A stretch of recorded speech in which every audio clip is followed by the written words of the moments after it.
já ficam perguntando. Muito boa noite. Ajeitando aqui enquanto as pessoas estão chegando. Meu vídeo. Tudo bem com vocês? Enquanto o pessoal vai chegando. Vamos ver aqui se eu já estou ao vivo aqui na página. Chegou a primeira pessoa aqui. Opa. Boa noite. Só um pouquinho. É para eu poder ver os comentários. Aê. Boa noite, pessoal. Começando aqui a nossa live. A Fernandinha já está aqui. Boa noite, Fernandinha. Já fez comentário. Serginho Grilo, meu grande amigo de Andradina. Tudo bem? Antes da gente começar o assunto da nossa live de hoje, que é um pouco para explicar o porquê da minha pré-candidatura a prefeito de Ubatuba agora em 2020, né? Eleição dia 15 de novembro. Mas só um pouquinho de informação, né? Aqui de Ubatuba tivemos um fim de semana que aparentemente com muita gente, é o que todo mundo falou. O boletim de hoje registra 31 mortes aqui em Ubatuba. Eu encontrei hoje uma pessoa que infelizmente perdeu a irmã na semana passada, de 50 anos, aqui de Ubatuba pelo Covid. Então isso acaba que é uma coisa que vai chegando cada vez mais perto da gente. E então que todo mundo aqui, primeiro das coisas, né, a gente precisa se cuidar mais em relação a essas questões. Eu queria que as pessoas que estão aqui, já estamos com 15 pessoas, que elas compartilhassem, curtissem, porque a gente vai falar umas coisas que eu acho que, na minha avaliação, tem muito significado para a campanha desse ano. Então, quem puder, que todo mundo puder compartilhar, vai ser bem legal. Eu desde já agradeço, além de curtir, de comentar, né? O Eric já entrou aqui também. Pelo Facebook, já tem 5 curtidas aqui e eu, sim, agradeço. Então nós estamos num momento em que aparentemente no Brasil o número de mortos cai, mas aqui em Ubatuba a gente está ainda tendo mortos. Eu não tenho, com todo mundo com quem eu estou conversando, a gente deve passar por essa epidemia ainda por um tempo, então vai continuar tendo gente doente. A doença, o coronavírus, né, é uma coisa muito séria e a gente vai ter que manter os cuidados aí por esse tempo todo, né? E eu quero colocar, é muito significativo, não foi proposital eu ter marcado hoje essa live, mas essa live é a última do ciclo de lives que a gente fez em agosto. Hoje é 31 também, né? Mas em que a gente está sozinho aqui, falando um pouco de desenvolvimento econômico, da saúde na pandemia, de como vai ser a atividade econômica depois da pandemia, da questão da infraestrutura, então de como vai ser o futuro. Nós já discorremos sobre várias questões. E hoje, que a gente vai a partir de amanhã fazer um outro tipo de comunicação, e as lives vão ser, não vou ter mais lives sozinhos, né? Pelo menos a priori não, mas é muito emblemático. Hoje é 31 de agosto, hoje fazem 4 anos do golpe, que depois a primeira mulher presidente desse Brasil. Eu acho que todas as mulheres que são democratas, que são trabalhadoras, que são mães responsáveis, que sofrem no dia a dia o fato de ser mulher, a injustiça pelas quais passam, a sobrecarga no trabalho, a violência contra a mulher, a diferença de salário em relação aos homens, a questão da dupla jornada. Eu acho que as mulheres e nós homens também, entendeu? Mas hoje é muito significativo porque há 4 anos depuseram uma mulher que desde a sua adolescência luta pelo Brasil, luta por um Brasil mais justo, sofreu fisicamente por essa luta, que não era uma luta em benefício próprio na época da ditadura. No dia da sua derrubada, 31 de agosto, foi quando o Senado sacramentou o impeachment da Dilma, e eu lembro da tristeza com a qual eu fiquei, porque eu era prefeito na época. Nós tivemos os votos os mais variados possíveis, falando de Deus, falando de família, falando inclusive do atual presidente, votando e citando o nome do torturador da Dilma Rousseff. Então esse dia de hoje, 4 anos, não é um dia de comemoração, mas é um dia de lembrança, é um dia de memória, porque a história já está mostrando que aquilo foi um golpe contra o povo brasileiro, contra as mulheres, foi um golpe branco, né? Um golpe branco contra um golpe do pessoal das finanças, e isso a gente vai precisar lembrar sempre. No seu discurso, quando a Dilma foi deposta 31 de agosto, ela disse isso. Ela previu no discurso o que nós iríamos passar hoje, que era a dilapidação do patrimônio nacional, a dilapidação e a minimização da importância do serviço público. Ela previu e disse que a história ia ser implacável com essas pessoas, e a gente tem visto essa questão. Semana passada foi preso, no final de semana, o presidente do partido ao qual o Bolsonaro era deputado, que batizou ele lá no Rio Jordão, evangélico, uma propaganda. O pastor Everaldo foi detido na operação ali da Polícia Federal, do Tribunal de Justiça, do STJ, para averiguação, suspeito lá na questão do Rio de Janeiro, que foi um governador eleito em dobradinha com o Bolsonaro. Tá? Assim como vários outros que estão caindo. Então as máscaras estão caindo a respeito de quem fez, de quem falou em corrupção sendo corrupto, de quem falou em bem do Brasil, sendo que tirava proveito próprio, só queria tirar proveito do Brasil. Então hoje, 31 de agosto, é um dia que a gente vai precisar sempre relembrar, porque foi um dia triste. Na época parecia que era triste só para nós que éramos do PT, só para uma parcela da população, mas a história vai mostrar que foi um dos dias mais tristes da história desse país. Foi um dia em que o Brasil perdeu muito, porque foi depois desse dia que acabou a questão do dinheiro do petróleo ir para a saúde e educação. Foi depois desse dia que veio uma lei de direitos trabalhistas, que mexeu com as aposentadorias, que aumentou o tempo de trabalho para se aposentar. Foi depois desse dia que permitiu, em 2018, a eleição de quem está aí queimando a Amazônia, que liberar as reservas indígenas para garimpo e para extração mineral, que não tem plano de desenvolvimento para esse país. Então isso vai nos custar caro ainda por muito tempo. Portanto, eu quero iniciar registrando esse dia que o Paulo Chacon colocou aqui, que hoje é o dia D, que é o dia D de Dilma, né? E aí essa lembrança, tá? Um dia, uma lembrança triste pra gente, mas também que assim como a Dilma, que está até hoje na luta, mesmo tendo sido deposta injustamente, tá? Assim como vários companheiros, assim como o Lula, que foi preso injustamente, a gente está aqui na luta. E o que nós vamos falar hoje de por que eu sou pré-candidato a prefeito tem muito a ver com isso aí, com essa questão aí, tá? Eu quero aqui já cumprimentar o Cláudio Donizete querido. Claudião, um grande abraço, Claudião, lá de Cunha. O Pablo, eu vou tocar nas suas questões aí, tá? Que você coloca aqui, viu, Pablo?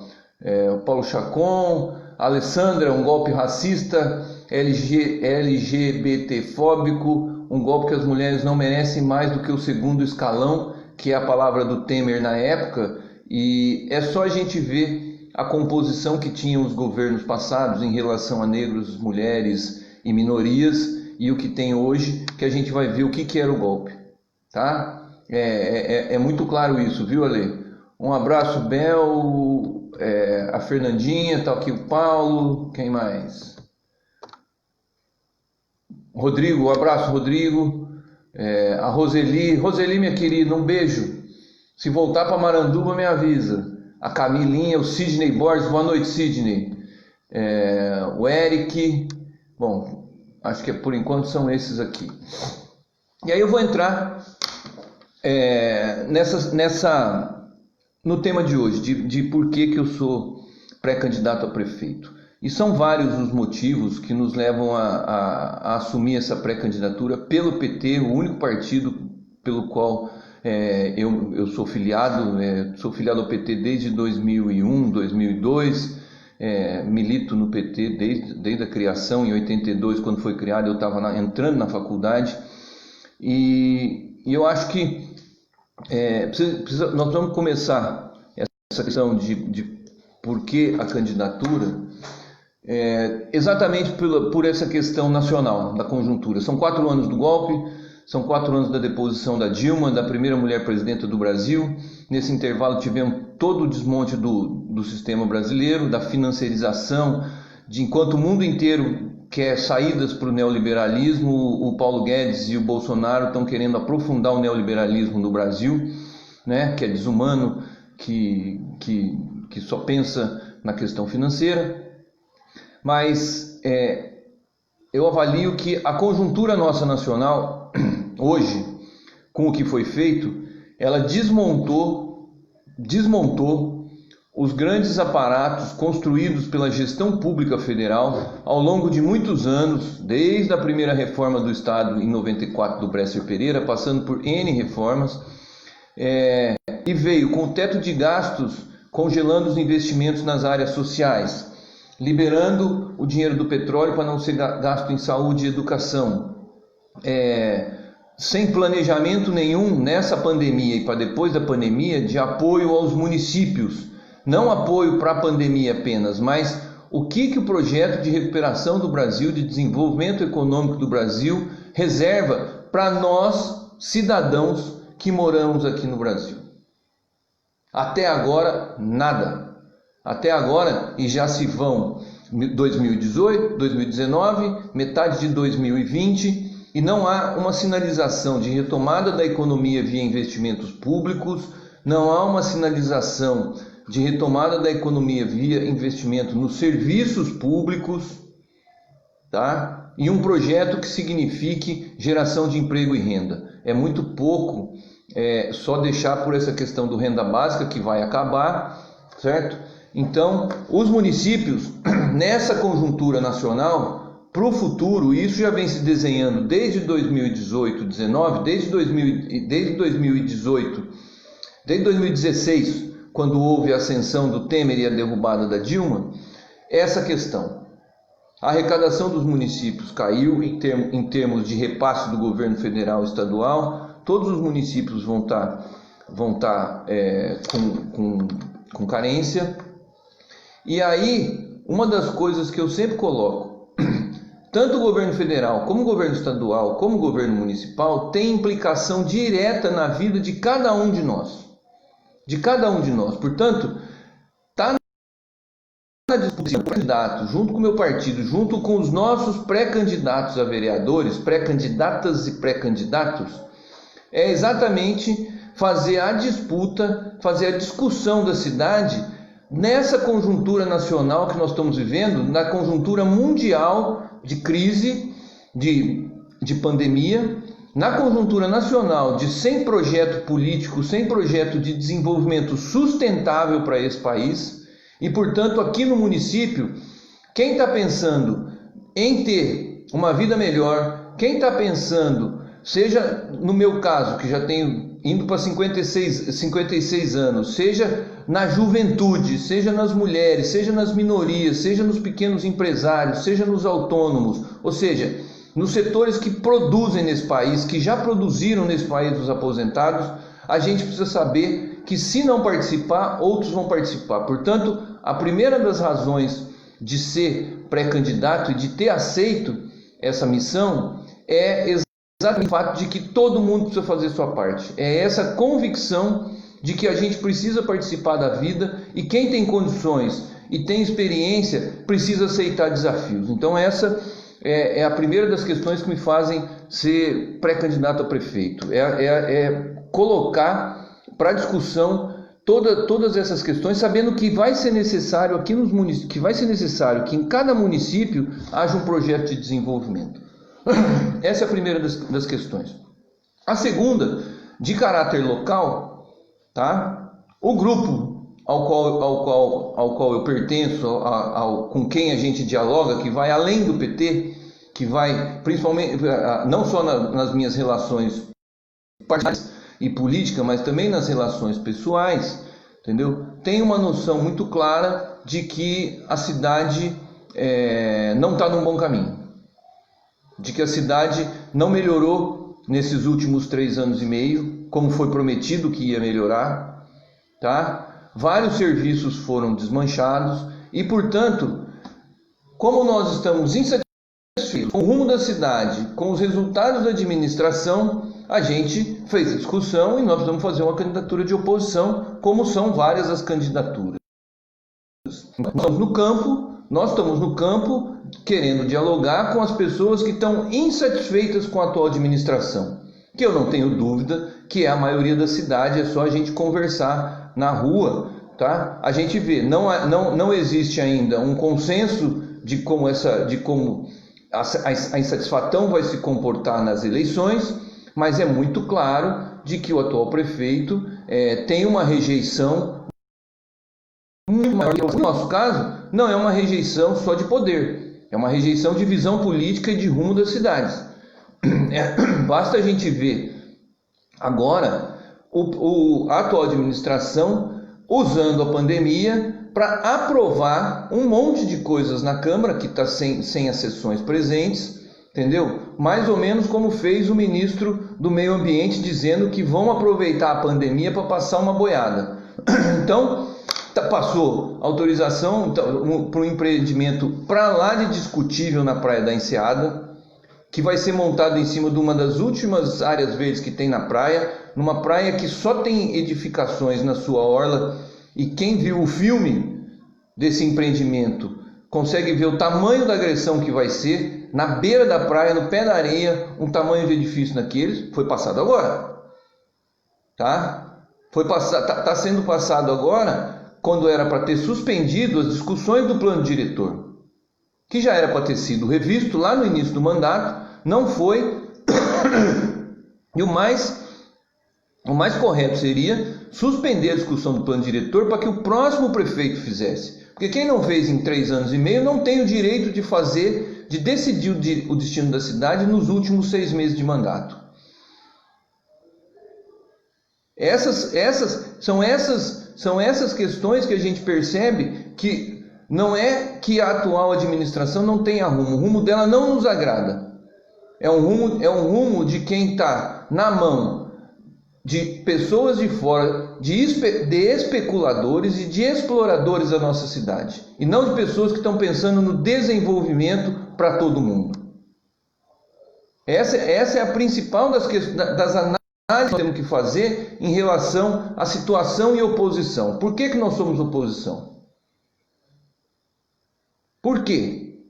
Tá?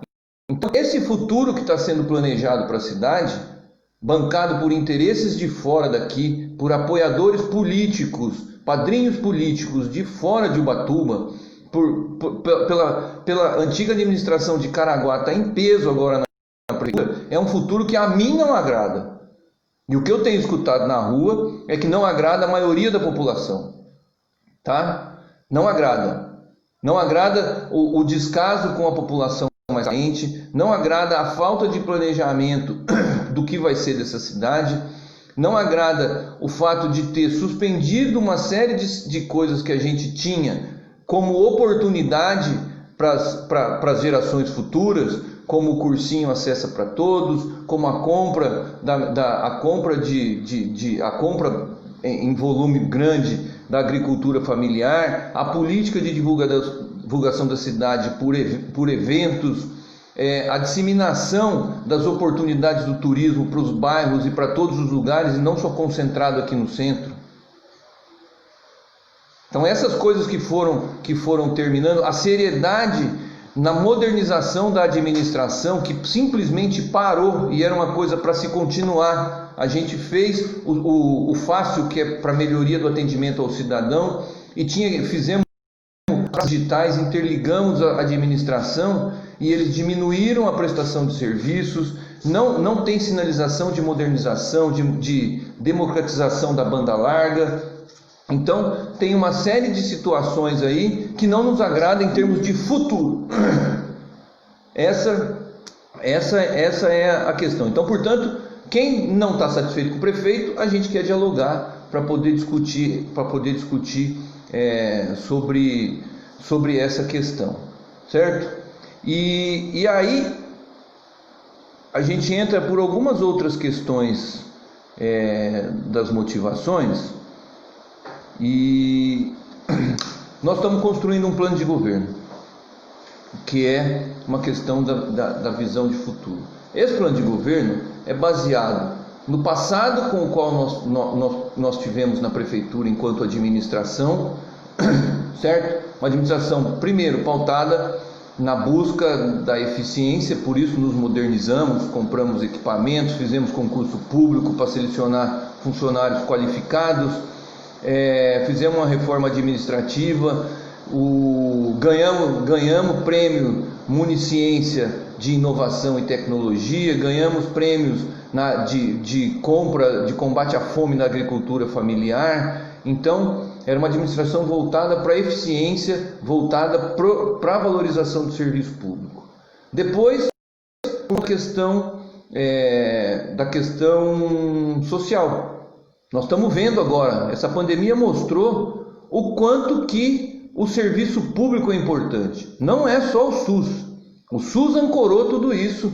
E aí a gente tem para mostrar lá atrás, entendeu? A reforma e ampliação da maioria das unidades de saúde do município, colocar médico em todos os postos de saúde, fazer o centro de especialidade médica contratando especialistas, o centro de especialidade odontológica colocando dentista especialista, renovação da frota, realização de eventos para a área da saúde aqui, qualificação dos nossos funcionários. E se a gente perceber, entendeu?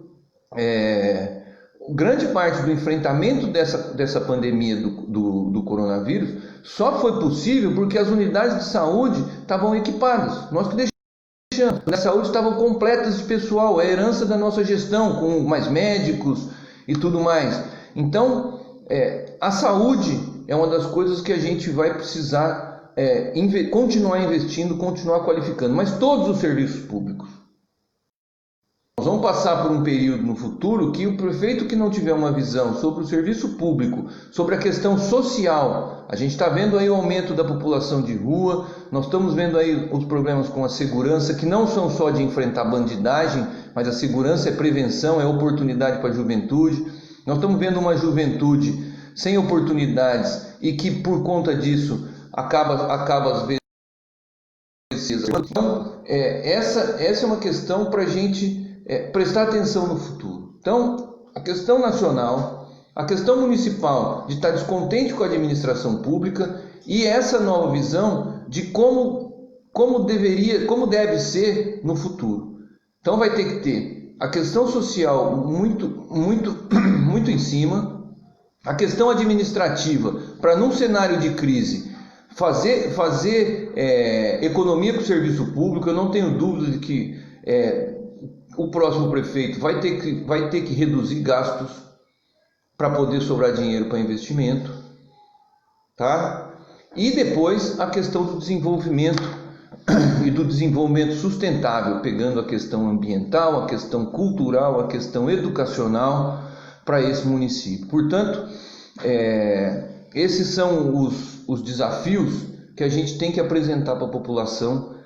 A gente já vem fazendo pré-campanha umas reflexões e a partir de agora construir de maneira mais eficaz essa questão. Então, os desafios que me levaram a aceitar são bem esses, entendeu? Ou seja, a experiência de quem já fez no passado um monte de conquistas para essa cidade, tá? O prefeito, a administração que mais criou vaga em creche, saindo de 700 vagas para mais de 2.000 vagas em creche, que mais reformou e equipou unidade de saúde, a que mais contratou funcionário, fazia 20 anos que não tinha concurso, a que mais fez pavimentação, trazendo dinheiro de fora por emenda parlamentar e por projetos e não pegando empréstimo, cuidando da infraestrutura, onde não tinha asfalto fazendo manutenção, saiu de 7 mil para Santa Casa para 2.300.000 ao final do mandato, aumentando o serviço para Santa Casa, sem fazer intervenção na Santa Casa, com uma provedoria que não era apoiadora politicamente, mas que a gente obrigava e fazia com que prestasse serviço. Uma política de divulgação da cidade que pôs Ubatuba entre os destinos, pelo TripAdvisor, um dos 10 destinos mais procurados da América no ano de 2015 e 2016, por conta de divulgação, a expansão do turismo para as bordas da cidade, para a região norte e para a região sul. Então esse passado nos mostra que é possível fazer no futuro melhor e fazer no interesse da cidade, porque vai ter que ter solução aqui de dentro de Ubatuba, tá? E eu quero citar aqui outros desafios para a gente depois voltar a responder umas questões. Outra coisa que me motiva a ser candidato a prefeito e que não tem a ver com eu ganhar e perder a eleição, tá? A questão da Câmara Municipal. Nós precisamos fazer o enfrentamento e a gente vai fazer no nosso plano de governo propostas para a cidade sobre as questões, fazer enfrentamento com setores que só exploram essa nossa cidade, dialogar muito, mas é preciso, e nós estamos aqui, nós vamos apresentar uma chapa que já está meio composta de pré-candidatos a vereadores, para poder também mudar a visão que a população tem de inconformismo e de insatisfação com a Câmara dos Vereadores. E eu costumo colocar que se a gente está insatisfeito com a Câmara dos Vereadores, a gente precisa mudá-la, porque os vereadores que lá estão são fiéis às suas bases e às pessoas que os elegeram. E, portanto, quem está insatisfeito com a Câmara precisa abraçar candidaturas a vereador para que elas tenham sucesso e sejam eleitas, certo? Então, essa é uma outra motivação, porque o vereador, para ser eleito, e a vereadora, eles precisam ter uma bandeira do que propõe para a cidade. Não é só eu quero ser vereador, eu quero ser vereadora, porque eu quero defender isso, aquilo, sem nexo nenhum. E aí na nossa chapa de pré-candidatos a vereadores, nós temos candidatos que vão estar conosco na defesa desse projeto, já estão conosco durante a pré-campanha, construindo esse plano de governo que nós estamos falando, mas vão estar conosco na campanha, divulgando isso, para que eles possam ser bem votados e possam ter sucesso e chegar na Câmara dos Vereadores. Com o compromisso que nós já conversamos, independente de qualquer situação, de fiscalizar o Executivo, de defender o nosso plano de governo, tá? E de, lá na Câmara, representar a população. E aí, junto com esse desafio, e aí eu peço para todos que estão nos assistindo aqui, que a gente está conversando, a eleição para prefeito e a eleição da Câmara dos Vereadores devem caminhar juntas, nesse momento em que nós estamos vivendo no cenário nacional, estadual e municipal. As pessoas que estão insatisfeitas com a atual administração devem, além de escolher o candidato a prefeito e vice que melhor lhe represente, também tem que escolher algum vereador que esteja linkado a esse projeto, que esteja junto com esse projeto. Porque aí vai dar mais responsabilidade, tanto para o vereador como para o prefeito eleito. Portanto, cada uma das pessoas que estão aqui, a gente precisa convencer mais e mais pessoas da importância da eleição no legislativo, de ter vereadores que sejam juntos que estejam afinados com o que são as obrigações de um vereador e as possibilidades de um vereador. Então, outra das questões da gente estar na oposição, apresentando a candidatura, e no meu caso, como pré-candidato, apresentando a pré-candidatura como pré-candidato a prefeito, é também para correr junto com os nossos pré-candidatos a vereadores, para também ter sucesso na eleição municipal, na eleição da Câmara dos Vereadores. Então, mais uma das questões da importância da candidatura. E eu estou muito tranquilo nessa questão da candidatura dessa vez, primeiro porque nós vamos ter uma oportunidade de dialogar a respeito do que a gente fez, de relembrar, e a gente fez muita coisa legal. Ao longo desse último mês a gente tem publicado algumas questões que a gente fez e vão me passando na cabeça assim, várias coisas que a gente fez e que nunca tinham feito aqui em Ubatuba, desde os maiores eventos que a cidade já teve, o Réveillon, o Carnaval, a volta do Carnaval, ou seja, a parte de fazer o povo feliz, o aniversário da cidade com tarifa zero, com parquinho de graça para as crianças, com um grande show, com atividade o dia inteiro, o Carnaval na região sul, o Réveillon na região sul, a volta, a busca incessante pela volta da alegria, que junto, quem é alegre geralmente está em paz, então junto com a paz a gente fez eventos e mais eventos e nunca tivemos um episódio de violência. Nenhuma vez. Podem puxar na cabeça, e eu quero fazer uma referência a esse final de semana em Ubatuba, do ocorrido na pista de skate, que eu não sei dos detalhes, mas sei do barulho, sei do que aconteceu, entendeu? E nos nossos 4 anos enchia ali e tudo mais, mas não tinha esse tipo de violência, tá? Que é típico de quem está sem diversão, de quem está sem lugar para ir e de que sofre repressão.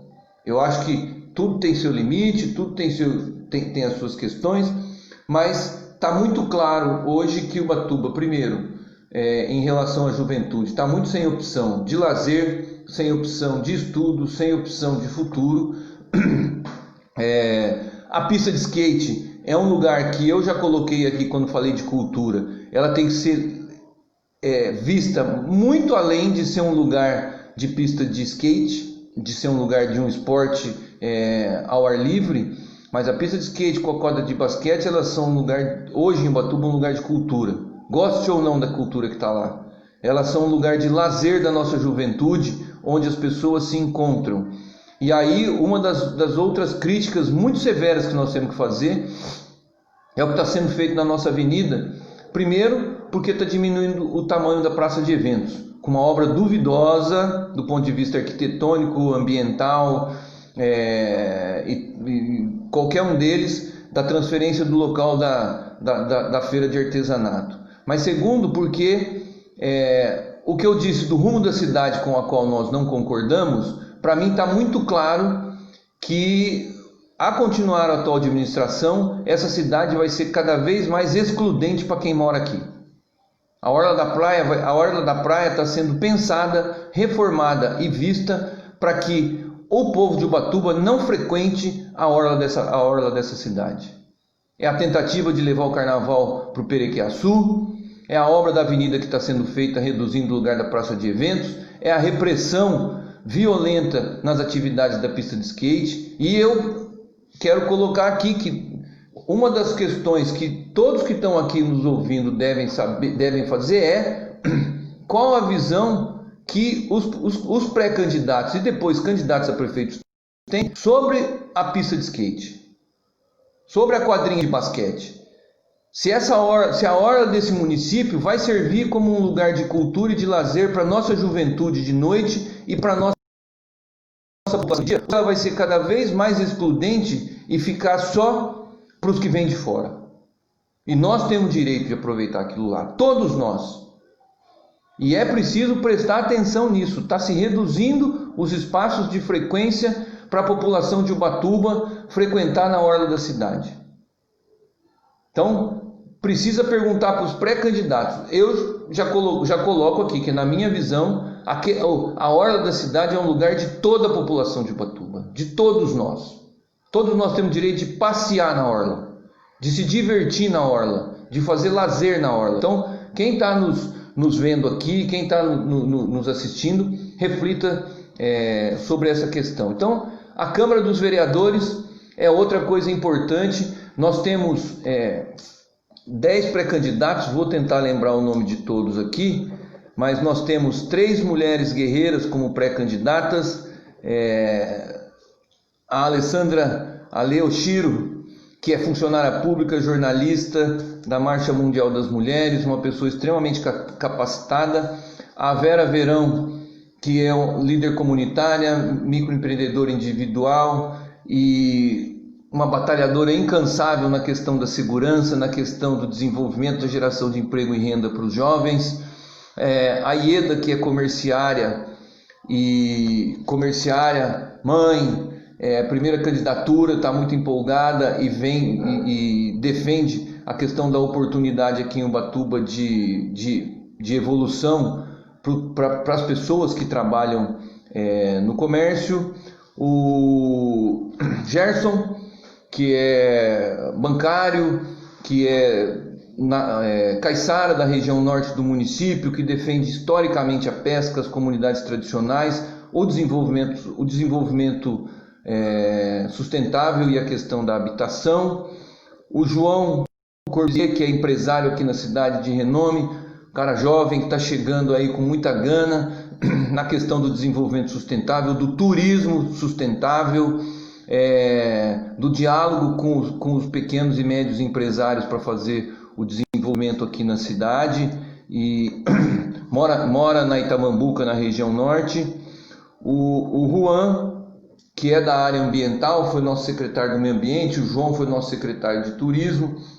A Vera trabalhou na segurança pública. O Juan, que tem a pauta do desenvolvimento sustentável, a pauta da cultura, foi até recentemente proprietário do Café Pagu, e é um cara que está com um diálogo muito amplo nesses setores aí. É uma grande referência no saneamento básico em Ubatuba, uma grande referência na questão dos resíduos sólidos.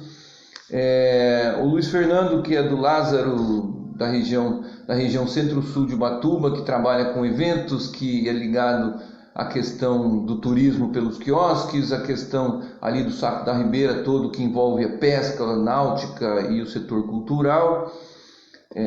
O Sidney, que é Sidão, que é originário de Ladainha, trabalha na construção civil, um baita de um eletricista, estudante de engenharia, jovem, com muita garra, e é da região ali da Estufa, Sesmarias e tal.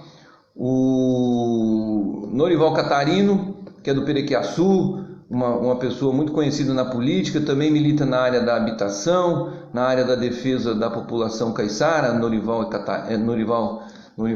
é Sara também, luta pelas melhorias ali na questão do bairro, luta pela saúde, porque apesar de estar fazendo hemodiálise, ele está disposto na candidatura e está fazendo essa questão da pré-campanha dele. E o João Terra, nosso candidato, que acabou de ser liberado aí da quimioterapia. 2, 3, 4, 5, 6, 7. O João Terra, que é músico conhecidíssimo aqui na nossa cidade, defensor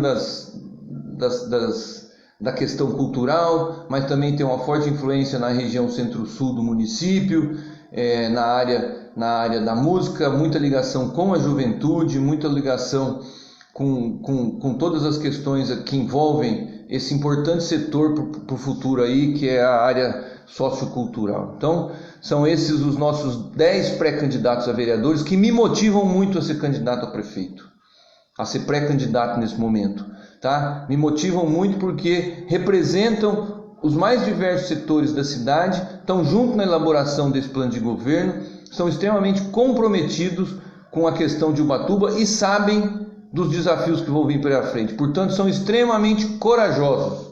Não está fácil ser pré-candidato, portanto, meu abraço aí a esses nossos pré-candidatos e que cada um daqui também abrace um pré-candidato a vereador para poder fazer a campanha quando chegar o momento. Então, isso eu quero colocar. E aí eu não podia deixar de citar, e eu deixei para citar depois de todos, porque é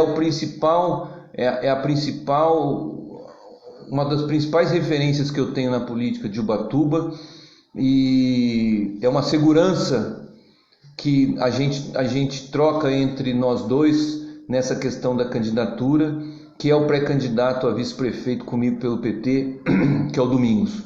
Professor Domingos dos Santos, ex-vereador, ex-vice-prefeito, seguramente uma das pessoas mais inteligentes que eu já conheci na vida, é poeta, é um professor de geografia extremamente comprometido, conhece a história de Ubatuba como poucos, tem uma visão da cidade muito justa, muito digna, de uma honestidade, de uma confiança extrema, e ele com certeza, desde que nós conversamos, éramos nós dois pré-candidatos a prefeitos, junto com mais 4 pessoas no PT, quando foram feitas as discussões, e quando chegou no nome meu e do Domingos como pré-candidatos, e a gente fez a conversa de quem deveria ser o pré-candidato a prefeito e o vice, e nós conversamos entre nós dois, e o Domingos ter aceitado, ter se colocado desde o primeiro momento das discussões, primeiro à disposição do partido, depois fazendo essa parceria, de uma segurança para os pré-candidatos a vereadores, de uma segurança para o nosso partido, de uma segurança para a cidade, que com certeza nós vamos fazer uma campanha coletiva, eu e o Domingos. Estamos numa pré-campanha coletiva e faremos uma campanha em que um vai falar pelo outro, um vai assumir os compromissos pelo outro, porque a gente está muito junto e isso é extremamente importante. Infelizmente eu não tive essa experiência tão gratificante quando eu fui prefeito, entendeu? Em relação ao vice da época. Portanto, um grande abraço aí para o professor Domingos. É uma honra enorme saber que ele está do meu lado e que a gente vai estar lado a lado desde agora. Então, se a gente fechar essa reflexão, então a gente tem os motivos nacionais, os motivos locais de a gente dialogar com quem não está satisfeito, com quem está insatisfeito com a atual gestão, e nesse diálogo não é simplesmente insatisfação por insatisfação, é dialogar para assumir compromissos, para se comprometer, e a gente quer pessoas também que estejam comprometidas com essa mudança, com essa troca de visão da cidade, com essa troca de projeto de futuro, tá? Somando a isso, a importância da eleição para a Câmara dos Vereadores, da gente estar junto, estar formando um time, e o programa de governo que a gente está construindo, que é muito legal, que vai ter coisas muito bacanas em relação ao jeito de administrar a cidade, em relação à questão da conservação e da ampliação das ruas, em relação à oportunidade para a nossa juventude e para os pais dos nossos jovens em relação a estudo, em relação a trabalho, aos trabalhadores, às mulheres. Então, esses são os motivos que nos animam muito para essa pré-candidatura. A gente quer que muita gente se envolva, porque o que une tudo isso que eu coloquei, e é preciso deixar isso muito claro, né? O que une tudo isso e que faz com que eu e o Domingos estejamos muito juntos, junto com o partido inclusive, é a questão de que nós enxergamos isso como sendo uma coisa coletiva, uma coisa para ser feita em grupo, desde a sua construção até a sua execução e inclusive de quem serão os beneficiários. No momento de dificuldade que nós estamos passando e que a gente deve viver, para a gente ser feliz, para a gente sorrir, para a gente poder tirar o melhor da situação que vai se apresentar, a gente vai ter que se reinventar, e esse se reinventar é em grupo. Não vai ter salvador da pátria. Vai ter grupo que assume, que batalha, que disputa, que ganha e a partir daí também faz isso do mesmo jeito que fez para ganhar. Então são essas coisas que nos estimulam a estar mais uma vez aqui como pré-candidato colocando para vocês. E aí a gente quer daqui para frente dialogar muito, a gente já está falando o celular o tempo todo, nosso 99215 4486 4489, tá aqui de novo nos comentários aqui, já coloquei. E aí vamos responder um pouco aqui das perguntas, mas eu queria, antes de passar para as perguntas, falar isso, gente. Eu vejo como sendo o futuro dos próximos anos, essa eleição é importantíssima. Tá? Ela é importantíssima para a resistência do povo brasileiro, para a resistência da população de Ubatuba. Ela é importantíssima para reiniciar a construção de um mundo melhor, de uma cidade mais humana, de uma cidade em que os benefícios sejam de todos. Ela é essencial, essa eleição, para diálogo, para poder chegar a consensos ou assuntos que mantenham a paz na nossa sociedade ou que busquem a paz. E para que as pessoas possam ter oportunidades. As oportunidades estão se fechando. Se nada for feito, nós vamos ter cada vez mais exclusão social, cada vez mais pobreza. E a gente sabe que onde tem exclusão social, onde tem pobreza, além de ter infelicidade, reina a violência, reina a discórdia. Então, eu queria que essa reflexão ficasse muito com todo mundo que está aqui e que a gente precisa sair para fora para colocar isso. Tá ok? Aqui tem o Paulo vem falar a respeito da questão do planejamento com a guarda, a questão da cultura e dos prédios sem infraestrutura. Eu já falei a questão dos prédios, né, Paulo? Eu acho que todos os lugares que ofenderem a nossa natureza, a nossa beleza, têm que ser avaliados e decididos. Eu acho que não dá para liberar mais nada enquanto não tiver a revisão do plano diretor e particularmente o que está sendo proposto para a praia da Enseada, eu sou frontalmente contrário naquela dimensão e naquela localização e principalmente sem estrutura de saneamento básico. Então, acho que isso é uma coisa que a gente precisa ver. O contrato da Sabesp é nebuloso e não dá para saber se a Sabesp vai garantir que vai despoluir a Baía do Itaguá ou se ela vai só simplesmente coletar e jogar o esgoto tratado e não se preocupar com isso, e a capacidade.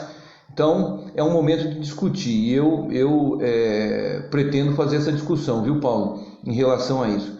Em relação à guarda, nós estamos num momento que não fomos nós que causamos, que é a questão da contenção do teto de gastos, portanto vai ter que ser visto como vai fazer em relação à ampliação da guarda, tá? Eu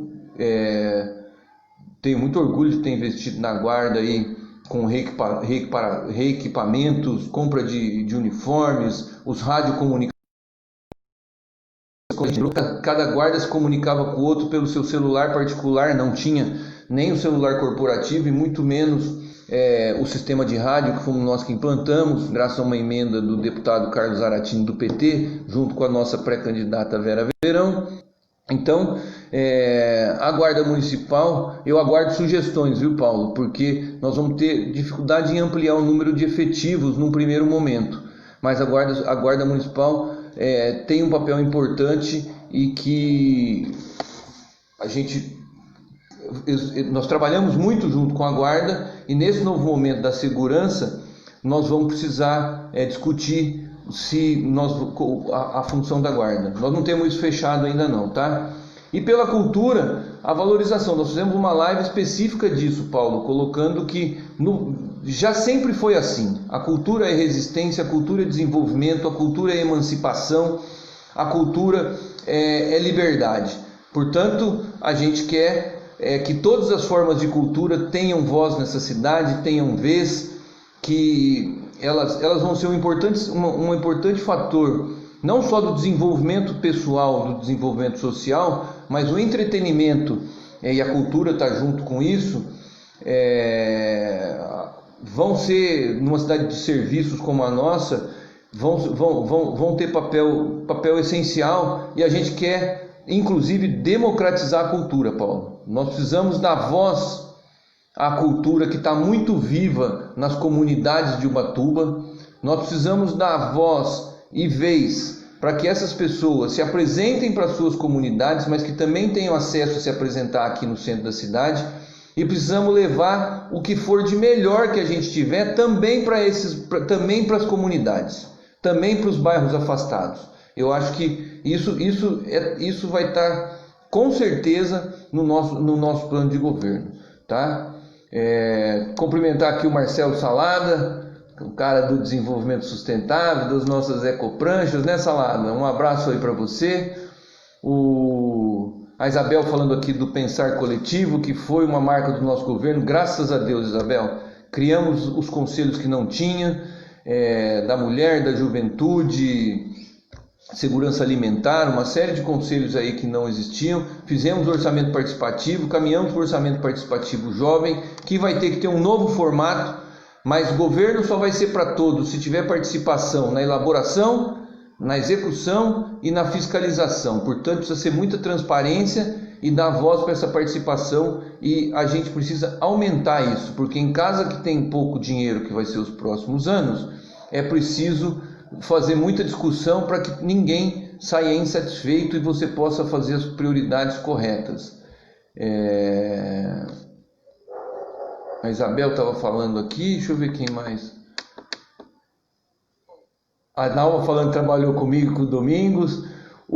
A Elô está colocando aqui uma coisa sobre os diálogos de qualidade, sobre os possíveis rumos para a cidade que merece tanto mais. Elô, eu não tenho dúvida alguma a respeito disso, tá?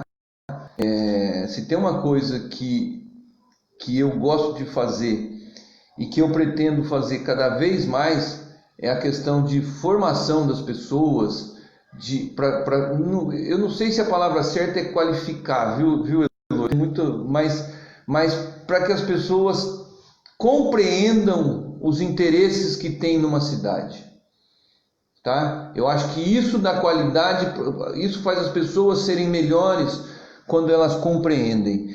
E uma das coisas que eu sempre coloco, até as nossas lives para trás aí tiveram muito disso, e eu já falei isso, viu, Elo? Especificamente, a gente está numa sociedade que é de muita informação. A internet faz a gente o tempo todo, igual nós estamos aqui, trocando informação, papapá. Isso traz um aumento de conhecimento que o sistema, em todos os lugares, inclusive aqui em Ubatuba, quem manda no sistema quer que a gente chegue no conhecimento para poder trabalhar, para poder produzir. O conhecimento para ser garçom, o conhecimento para ser cozinheiro, o conhecimento para ser dentista, para ser advogado, e etc, etc, etc. Entendeu? O que as pessoas não querem, que nós precisamos lutar, e que é por isso que eu estou dizendo isso aqui agora, nós precisamos pular do conhecimento para a compreensão. Viu, Elô? Porque quando a gente compreende os motivos, compreende os interesses, vira política. E aí é política séria, é política de gente grande, é política de gente responsável. Então, o diálogo de qualidade que você está falando, Elô, é a gente saber quem ganha com a especulação imobiliária nessa cidade. Quem são os donos da terra nesse município? É a gente saber por que essa cidade tem que ser só turística. Por que o desenvolvimento dela não pode ter outras questões além? Se os royalties são os principais diferenciais de Caraguá, de São Sebastião e de Ilhabela, então o turismo não é a principal coisa lá. E por que nós aqui não podemos ter algum outro modelo de desenvolvimento que corra junto com a questão do turismo? Existem interesses que não querem isso.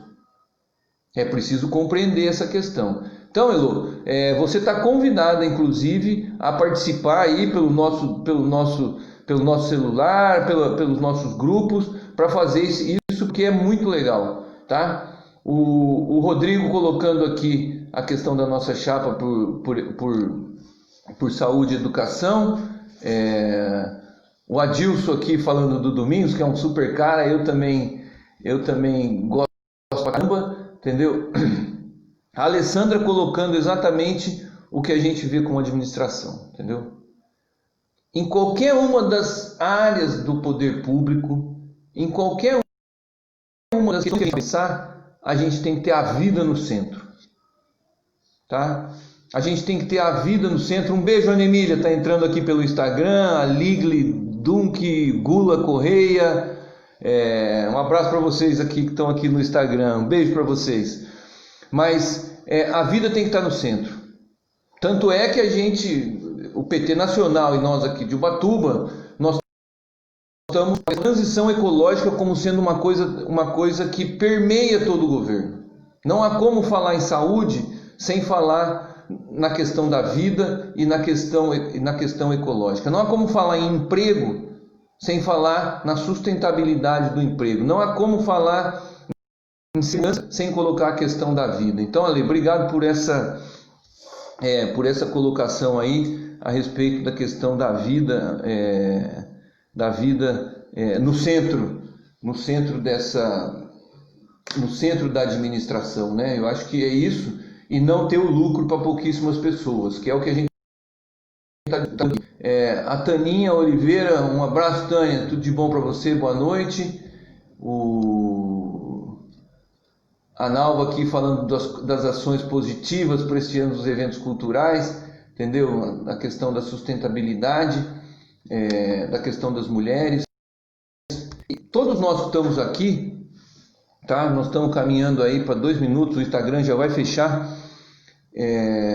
A gente precisa ir para a rua, gente. A rua é a rede social dos contatos de vocês. A rua é quando a gente for fazer uma visita, fala disso. Falta um pouco mais de 2 meses para a eleição.